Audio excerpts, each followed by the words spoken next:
The following is an exclusive national high-definition broadcast of Indiana University's Little 500 on HDNet. Preparation, desire, intensity, and competitive fire. One of the most exciting college traditions in America. It's the 57th running of Indiana University's Little 500.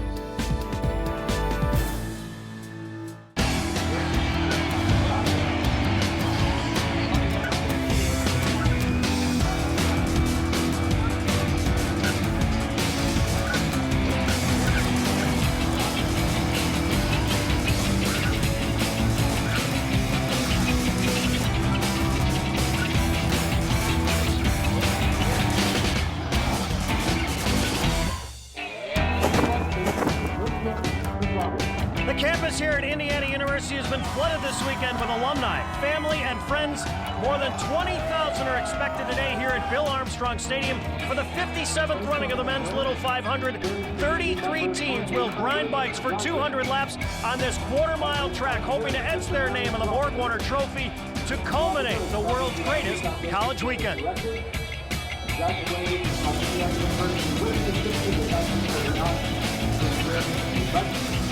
Hello again, everybody. Thanks for joining us. I'm Judd Surratt.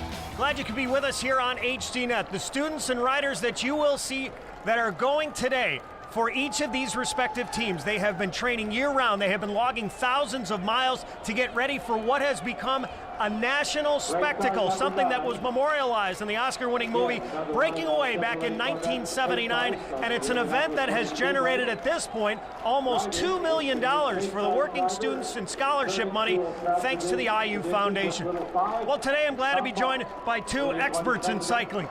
First, Jason Sonneborn, a two-time All-Star, a Bloomington native, and a man who has ridden in this race several times. Also, 2000 U.S. Olympian Dylan Casey, a guy who is also a former teammate of Lance Armstrong on the U.S. Postal Service team. And Jason, being a Bloomington native and an all-star in this race, former president of Riders Council, what makes this event so special? Well, it is the world's greatest collegiate bike race. There's no question about it. It's 57th year, 20,000 fans. It's the student athletes, the alumni, and the pageantry. It really makes it special. It's a tradition here. Dylan, as we saw yesterday during the women's race that was won by Kappa Delta, it takes skill, it takes smarts, but every lap, any lap, could determine the outcome. That's right, Judd. You know, normally people think of the race really coming down to the last lap, but it's really 200 laps of expertise being played out on the field, and we're going to watch a really amazing bike race today from start to finish, and eventually some action on the last lap. This Little 500, obviously very rich in tradition. It's a race that dates back to the early 50s. Let's take a look at the history of the Little 500. To help those that help themselves. That was the theme of the first Little 500 in 1951. The brainchild of IU Foundation Executive Director Howdy Wilcox, the first Little 500 was inspired by a bike race held between dorms in May of 1950. Wilcox witnessed the competitive enthusiasm of the students and thought it would be great to harness that energy into a campus-wide event that could financially benefit working students.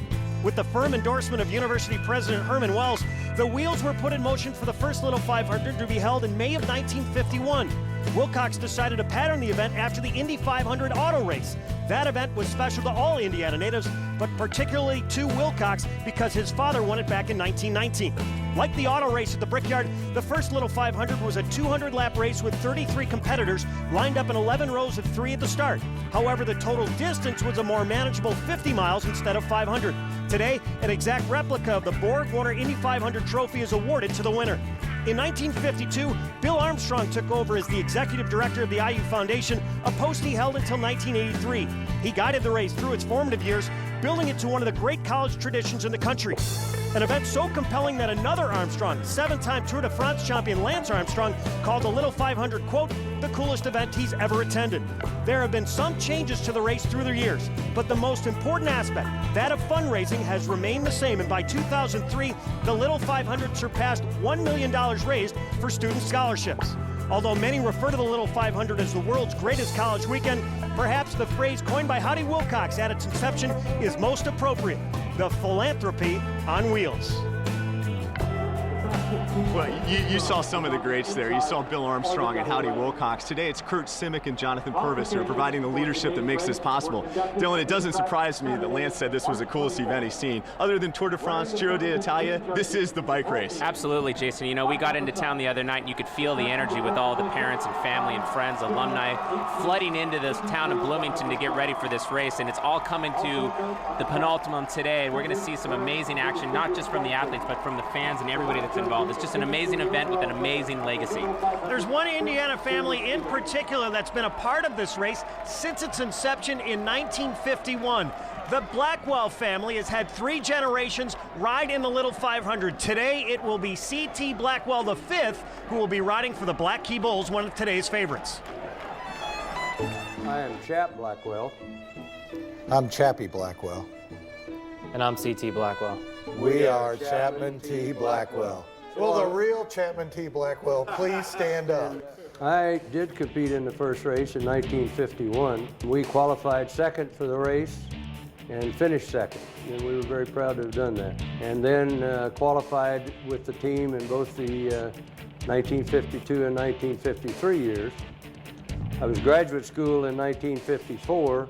I missed the 1955 race, and I didn't miss one after that until 2 years ago. So I will have attended 55 of the 57 races. It's really been a lifelong thing for me. As a matter of fact, I met my wife at the first Little 500, and after the race, we were invited to go to a banquet in Indianapolis to honor the team, and that's where we met, and 3 years later we got married. Fortunate enough, in '79, I was on steering committee. That year we ran the 2 races because of the filming of Breaking Away. It was very exciting. I even had an opportunity to drive Dennis Quaid around in a parade in a convertible. I mean, it was just a large time for all of us. There's a lot of history involved. I came to it as a kid all the time and always told them if I ever came to IU, I'd compete in it. It was a great way to make a big campus seem smaller, and good way to make a lot of friends real quick. After I got out of the service, I came back to Bloomington to figure out where I would go to work. In doing so, I met again with Bill Armstrong, and Bill invited me about 3 years after that to come in and be the assistant starter with Howdy Wilcox.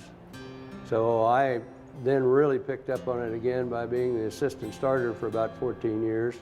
And then I was the official starter for 20 more after that. 2000 was my last race that I did, and then part of that interim, Chap here was my assistant starter. In 2001, I had the opportunity to start the race, and really irritated the poop out of him because I got my face plastered on the front page of the Bloomington Herald Telephone, which my mother brought the next morning after starting the women's race. I hope to have my son come here and ride in the race. It's really nice being a Blackwell and coming here because you get a lot of help and support and get to meet the right people. I really enjoy flagging a race. It's going to be a little emotional for me this year with my son obviously in the last race and having a shot at winning it. I'll spend all my time in the infield making sure CT rides right and that Chap here does the flags properly. I'm really looking forward to seeing him come across the finish line first, and hopefully then my son will be giving him the checkered flag.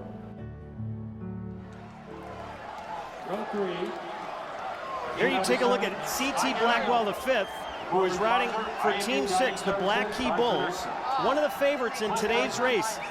His grandfather, as you just saw a moment ago, raced in the very first men's Little 500 here in 1951, and it'll be that man's son who's going to be waving the flags to start the bikes today. Stay with us for more. You're watching HDNet.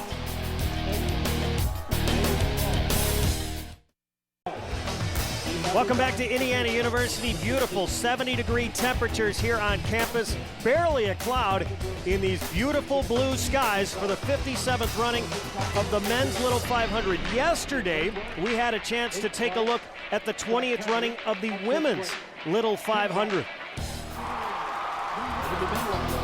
A race that was the deepest they have ever had, and a race that inevitably will have crashes, and they did determine the outcome. You see right there some of the favorites getting involved in some of the crashes, but it was the Kappa Delta team right there in the light blue that rode smartly, skillfully, and eventually pedaled away with their first victory in sorority history. Kappa Delta finishing second on the pole.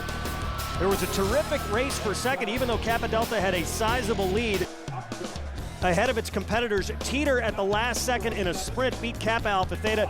The Psychedelics finished fourth after getting a penalty and also getting involved in a crash. And Kappa Kappa Gamma